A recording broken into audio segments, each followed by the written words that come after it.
Critters Attack is pretty good, provided that you fast forward through all of the scenes where the critters aren't present, because all of that stuff is unwatchable garbage and takes up most of the film's runtime. It's a fucking slog. This is the biggest mixed bag I ever done see. There's tons of neat little moments and fun stuff, but then also long stretches where it's just a bunch of characters you don't like, trading dialogue that doesn't matter, performed by actors who deliver every line as though they're not sure they're gonna get paid. Did you hear back about your admissions for this year? Yeah, it's a no for me. Again, so. It's also really weird how much reverence Critters Attack seems to have for previous Critters movies, which I understand for exactly one of them.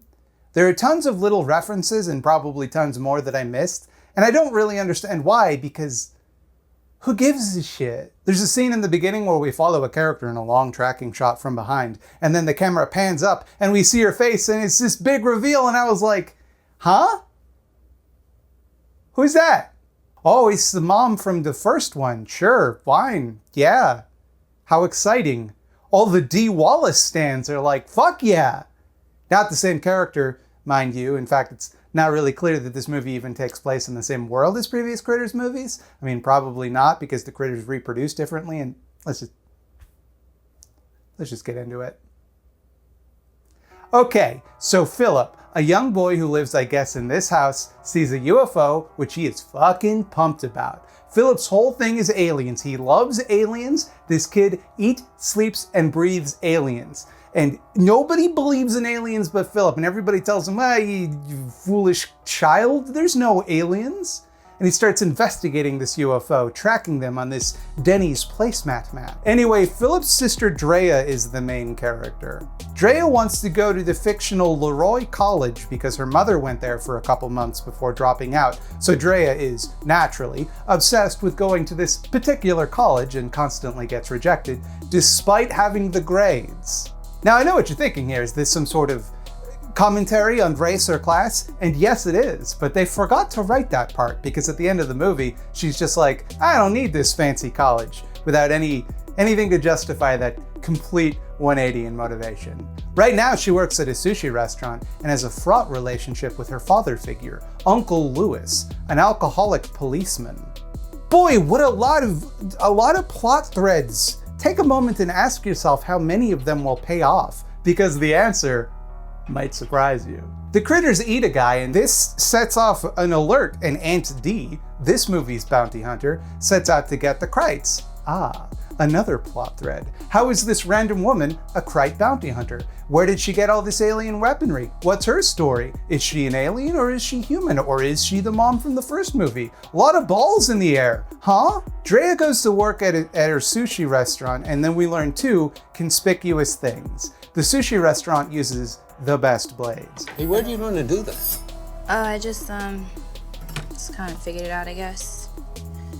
Plus, we have the best blades in the business. Best blades, huh? And then there's this guy, Backpacker Doug, an outdoorsman with a YouTube channel about going outdoors. He's just set up so that the critters can eat him later. He's not really that important. Drea's boss, simply named Chef, gets her to drop off sushi at Leroy College. Awkward! There we meet Sean, the security guard, who's madly in love with Drea, but she hates his fucking guts, because this fool plays bagpipes. Fuck you, Sean, and your kind of unusual hobby. Why do you think anyone would be interested in listening to that? Oh, actually, probably because Drea says she is, to his face, and then she's like, damn, why does this guy think I have a thing with him? Hey, did you get a chance to listen to that cassette? Oh, yes, I love it. I don't know how it's not in my player right now. That's crazy. Right? You're hitting it. You're really hitting it. You're really hitting those notes. Oh, I can't believe you really love it. Yeah. You know, I wrote all those pieces myself. We don't have a thing. I just pretended to be super into his really niche interest several times to get out of a mildly awkward conversation. Drea delivers the sushi to Greg, who is coded to be an obnoxious guy, like he's a blonde white guy in a fraternity in a movie, who talks in the I'm a rich snob voice. I have some sushi here for... Gregory Sachs. Yeah, that's you. I believe you're looking for me. The movie is telling us, this guy sucks, you should hate this guy. And for the rest of the movie, Greg is consistently helpful, polite, and super friendly. He's a little cocky, sure, but like, we're not supposed to like this guy? You know, my mom actually went to the school. Really? Yeah, but only for one semester, because then she got pregnant with me, so I guess you can kind of say I ruined her plans. Oh, come on. I'm sure you didn't ruin anything. She should come back and finish up, though. I saw older people in a few of my classes last year, so she'll be fine. She died 2 years ago. So. Oh, God. Oh, no. I am it's so sorry, fine. I didn't... I'm gonna... Also, Megan is there, and we're meant to likewise hate Megan, even though she is unfailingly a good friend to Drea. Case in point, when Drea tells her that she got rejected from Leroy, Megan sets her up with a job as the babysitter for the head of admissions for her dream college. And Drea's like, what is this? I'm too old to be a babysitter. What is this, a joke? Damn, Drea, think this through. Meanwhile, a park ranger gets pooped on by an owl, so he goes to take a shower and mistakes a critter for a loofah. And what the fuck? When did this movie get good and fun? What's happening? Am I enjoying this movie? No, I'm not, because then Drea is babysitting and Philip is there because he has a crush on the girl that she's babysitting. And if it sounds weird that kids who are of dating age need babysitters, yeah, it is weird. And the scene takes forever. It is so boring. One of the kids, Kyle, he never talks. He only communicates through text. These Zoomers these days. This is biting social commentary. And another plot thread in this rich tapestry. Feels like a lot of them are piling up. Looking forward to some payoffs on those plot threads. The boring crew goes for a picnic, and folks, prepare yourself emotionally for the unexpected. Because they find a girl critter who is friendly. You see, she's the critter queen, gunpowder gelatine, dynamite with a laser beam, guaranteed to blow your mind anytime. Fuck you, Critters Attack. No, the critters are explicitly shown to reproduce asexually in this movie and also every single other Critters movie. You're telling me that this species is sexually dimorphic even though they reproduce asexually, and also, for some reason, both sexes hate one another and try to kill one another on sight. Evolutionary speaking, what is the survival advantage to having a small portion of your species biologically hardwired to kill every other member? And why are the critters that lay eggs the male ones? But most of all, why did you make me look at this? Why did you make me look at this awful fucking thing? Look at it. I hate it so much. From tip to toe, I hate this fucking thing. From idea to execution, everything about this sucks. I hate it, hate it, hate it. I want to light it on fire. Fuck you, fuck you. The critter queen is injured, and rather than let it die like any reasonable person would, they take it to the ranger station. But of course, the rangers got fangoriously devoured by critters, so they're like, okay, I guess this horrible thing lives with us now. They take it home to rub iodine on it, but they're followed by critters who attack. And that's why the movie is named Critters Attack. Because in this one, the critters attack people. So one of them chomps a kid's leg, but remember, he doesn't talk. That's very important to the character. Remember that. Even when bitten by a critter, he doesn't talk. And then later he just talks and it's like, oh, I guess you talk. The humans flee, but the critter queen, now named Bianca, kills all the attacking critters effortlessly. And for the rest of the movie, when the characters are being chased by critters, nobody thinks, hey, wait a minute, Bianca can kill critters, no problem. We could just have Bianca just completely take care of these critters easily. That's her whole thing. Drea takes the kids to Uncle Lewis, but he doesn't believe their wacky stories, even though Drea's like, yo, we have an alien in our backpack, come look. And he's like, no, I have emotional problems. So the kids leave. But Lewis is so moved in retrospect by their story that he goes to check out the scene of the crime and finds out that critters explode when exposed to loud, high-pitched noises. So, okay, these creatures, whose only property is that they eat their prey alive, die when exposed to loud, high-pitched noises. Like, for example, screaming. like someone might do when they're being eaten alive. Makes perfect sense. Well thought out movie, good stuff, because there is no other way you could have explained how they kill the critters. It's the only thing that could kill a critter, because they've never shown a weakness before.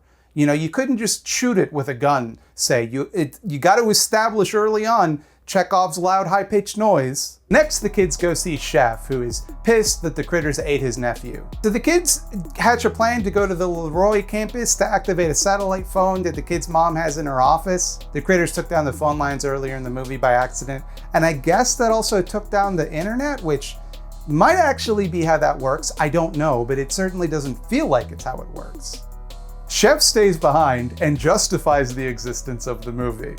Taste my steel, you rat bastards. I have the best blades in the business.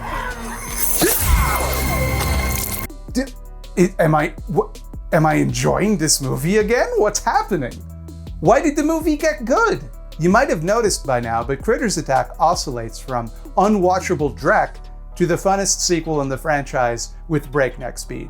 Overall, it leans far more in the Drek direction, but there are plenty of little moments of delight sprinkled throughout. So the kids go to the campus and they look for Sean because he has the keys to every building. Sean was the guy with the bagpipes from earlier. And around now, I bet you think you know where this is gonna go. I certainly did. It's gonna turn out that Sean, who everyone was unfairly mean to in the beginning, will turn out to save the day with his bagpipes, a famously loud and high-pitched instrument which was set up in the first act. And that should cause the critters to explode. So Sean is gonna save the day, and then everyone's gonna have to apologize for not being nice to him earlier. And what a neat little plot thread this is. But no, the critters have already killed Sean and play his bagpipes, and it doesn't hurt them. Critters Attack, you're the ones that set up this whole loud, high-pitched noises thing. And then you had a subplot about bagpipes and you didn't. How come you didn't? How come you didn't? Oh, and by now, it's worth pointing out that Uncle Louis is dead or whatever. They'll resolve the subplot about Drea thinking she's responsible for her mother's death that was so half-assed I didn't even find a place to mention it. The cast meets up with Greg and Megan, but Megan leaves all pissed off for no real reason, but then later comes back. Greg offers to go get Sean's keys because he's a really fast runner, and you're definitely supposed to think of him as douchey in this scene, and he definitely touches Drea's lips in a really awkward way, which is not great, but he is thus far the only likable character in the film. The douchey frat guy is the first likable character in the movie. But don't worry, he quickly gets devoured by a critter ball and no one mourns him, not even his girlfriend Megan. Yada yada, the kids stumble around solving puzzles and leave Bianca behind to settle the score with the critters, and she kills a bunch of them because she could have been doing that the whole time. She meets up with Aunt D, and Aunt D is like, "You're a good critter? A peaceful leader?" You traveled all this way to keep the male krites from taking over the earth, didn't you? Peaceful leader. The Critter Queen has a lot of qualities.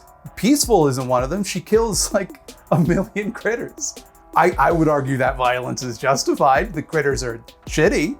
It's certainly not pacifism. The kids are trapped in a shed and they find an air horn that they use to explode a few critters, but it runs out of juice.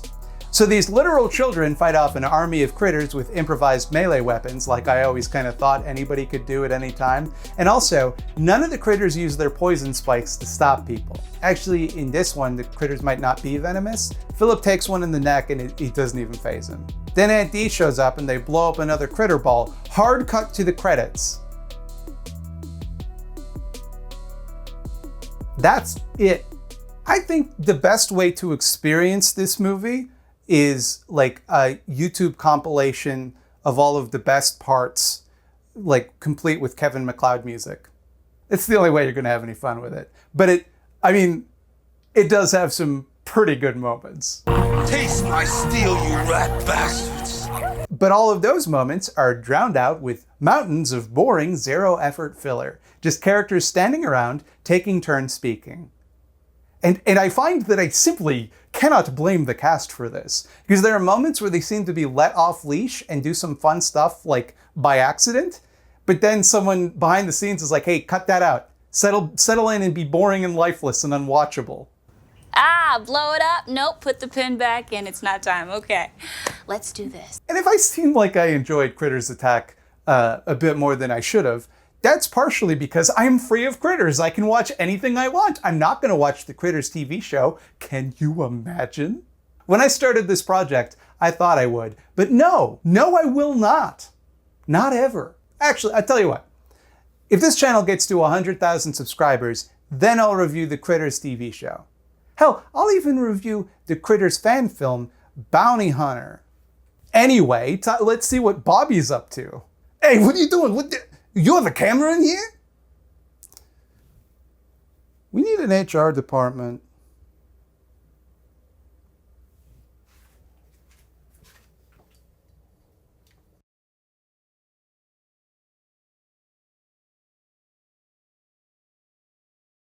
Taste my steel, you rat bastards.